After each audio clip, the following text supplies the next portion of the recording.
महाभारत में द्वैतकृष्णा के समय युधिष्ठिर ने द्रौपदी को दांव पर लगा दिया और दुर्योधन की ओर से मामा शकुनी ने द्रौपदी को जीत लिया। उस समय दुशासन द्रौपदी को बालों से घसीटकर सभा में ले आया।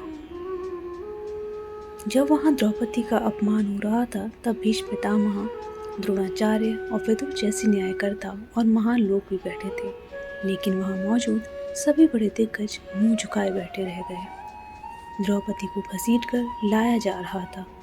तब तक भी द्रौपदी को यह भान नहीं हुआ कि मेरा चीरहरण होने वाला है। जब भरी सभा में द्रौपदी की साड़ी उतारने के लिए कहा गया, तब द्रौपदी को इस बात का एहसास हुआ कि संकट बड़ा है। उस वक्त उसने अपने प्रिय सखा भगवान श्री कृष्ण का नाम पुकारा। हरे हरि अभयम कृष्णा अभयम। उद्धव गीता में श्री कृष्ण ने उद्धव को इस संबंध में कई जवाब दिए। आओ जानते हैं। उद्धव कहते हैं, हे कृष्ण, आप पांडवों के आत्म प्रिय मित्र थे। आजाद बांधव के रूप में उन्होंने सदा आप पर पूरा भरोसा किया। कृष्ण, आप महान ज्ञानी हैं। आप भूत, वर्तमान व भविष्य के ज्ञाता हैं, किंतु आपने सच्चे मित्र की जो परिभाषा दी है, क्या आपको नहीं लगता कि आपने उस परिभाषा के अनुसार कार्य नहीं किया?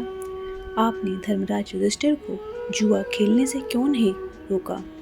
चलो ठीक है कि आपने उन्हें नहीं रोका, लेकिन आपने भाग्य को भी धर्मराज के पक्ष में भी नहीं मोड़ा। आप चाहते तो युधिष्ठिर जीत सकते थे। आप कम से कम उन्हें धन, राज्य और यहाँ तक कि खुद को हारने के बाद तो रोक सकते थे। उसके बाद जब उन्होंने अपने भाइयों को दांव पर लगाना शुरू किया, तब तो आप सभा कक्ष में पहुंच सकते थे। आपने वह भी नहीं किया। उसके बाद जब दुर्योधन ने पांडवों को सदैव अच्छी किस्मत वाला बताते हुए द्रौपदी को दांव पर लगाने को प्रेरित किया और जीतने पर हारा हुआ सब कुछ वापस देने का लालच दिया, कम से कम तब तो आप हस्तक्षेप कर ही सकते थे। अपनी दिव्य शक्ति के द्वारा आप पास से धर्मराज के अनुकूल कर सकते थे। इसके स्थान पर आपने जब हस्तक्षेप किया, जब द्रौपदी लगभग अपना शील खो चुकी थी, तब आपने उसे वस्त्र देकर द्रौपदी के शील को बचाने का दावा किया। लेकिन आप यह दावा भी तो कैसे कर सकते हैं? उसे एक आदमी घसीटकर सभा में लाता है और इतने सारे लोगों के सामने निर्वस्त्र करने के लिए छोड़ देता है। एक महिला का शील क्या बचा? आपने क्या बचाया? अगर आपने संकट के समय में अपनों की सहायता नहीं की, तो आपको आपात बांधव कैसे कहा जा सकता है, बताइए? आपने संकट के समय में सहायता नहीं की तो क्या फायदा? क्या यही धर्म है? इन प्रश्नों को पूछते पूछते उद्धव का गला रुंध गया और उनकी आंखों से आंसू बहने लगे। भगवान श्री कृष्ण मुस्कुराते हुए बोले, प्रिय उद्धव, यह सृष्टि का नियम है कि विवेकवान ही जीतता है। उस समय दुर्योधन के पास विवेक था, धर्मराज के पास नहीं। यही कारण रहा कि धर्मराज पराजित हुए।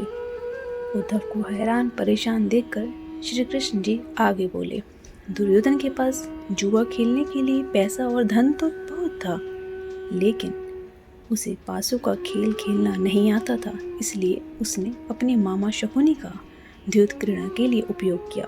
यही विवेक है। धर्मराज भी इसी प्रकार सोच सकते थे और अपने चचेरे भाई से पेशकश कर सकते थे कि उनकी तरफ से मैं खेलूंगा। जरा विचार करो कि अगर शकुनी और मैं खेलते तो कौन जीतता? पासे के अंक उसके अनुसार आते या मेरे अनुसार? चलो इस बात को जाने दो।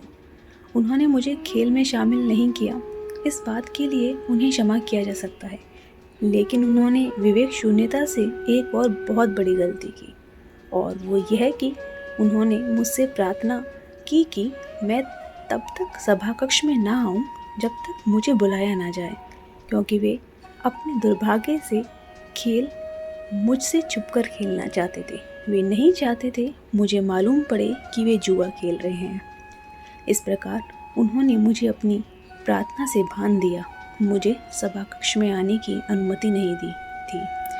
इसके बाद भी मैं कक्ष के बाहर इंतजार कर रहा था कि कब कोई मुझे बुलाता है। भीम, अर्जुन, नकुल, सहदेव सब मुझे भूल गए, बस अपने भाग्य और दुर्योधन को कोसते रहे। अपने भाई के आदेश पर जब दुशासन द्रौपदी को बाल पकड़कर घसीटता हुआ सभा कक्ष में लाया, द्रौपदी अपनी सामर्थ्य के अनुसार जूझती रही। तब भी उसने मुझे नहीं पुकारा। उसकी बुद्धि तब जागृत हुई जब दुशासन ने उसे निर्वस्त्र करना प्रारंभ किया।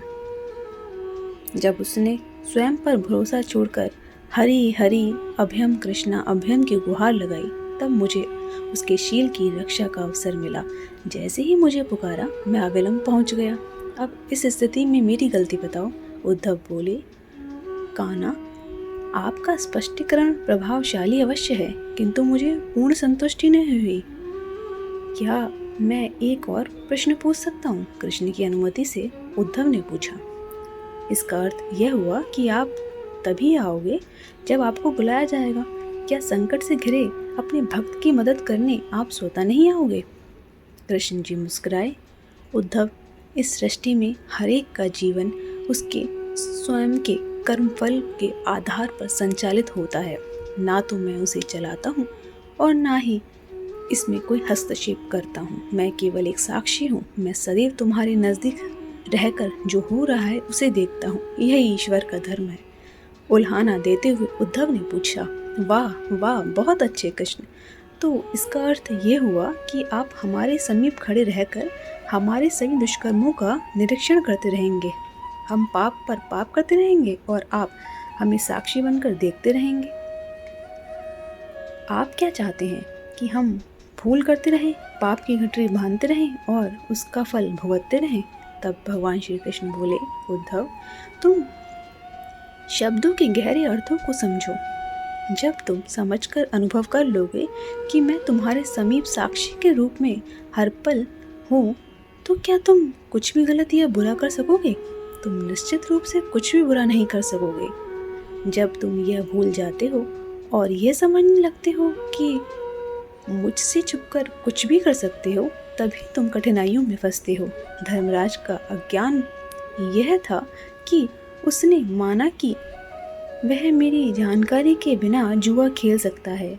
अगर उसने यह समझ लिया होता कि मैं प्रत्येक के साथ हर समय साक्षी के में रूप में उपस्थित हूँ, तो क्या खेल का रूप कुछ और नहीं होता? उद्धव मंत्रमुग्ध हो गए और बोले, प्रभु, कितना गहरा दर्शन है, कितना महान सत्य। प्रार्थना और पूजा पाठ से ईश्वर की मदद के लिए बुलाना तो महज हमारी पर भावना है, किंतु जैसे ही हम यह विश्वास करना शुरू करते हैं कि ईश्वर के बिना पत्ता भी नहीं हिलता, तब हमें साक्षी के रूप में उनकी उपस्थिति महसूस होने लगती है। गड़बड़ तब होती है जब हम इसे भूलकर संसारिकता में डूब जाते हैं।